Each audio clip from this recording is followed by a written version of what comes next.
In this lesson, we're going to explore MIDI more deeply, and we're going to use software instruments like samplers and synthesizers. And there's an important difference between these two. We've already explored how MIDI works by playing our MIDI controller and recording some sounds into Pro Tools, but it does go a little bit deeper than that. For example, playing the MIDI keyboard doesn't only register the note that you played, but also the velocity, which is how hard you played it, when you started playing it, and when you stopped playing it.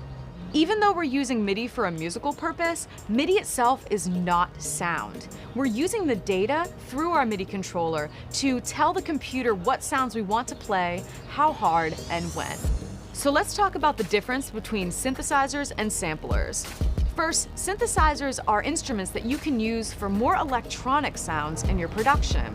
And synthesizers generate sound themselves through what are called oscillators. Samplers play back pre-recorded sounds, and they're mostly used when you want to have a realistic sound, but don't necessarily have the player to do it. So, for example, a drum machine is a type of sampler. If you don't have a drum kit to record, you can use a sampler to create something that sounds realistic. So let's review. Synthesizers generate their own sound through oscillators, and they're mostly used for electronic textures.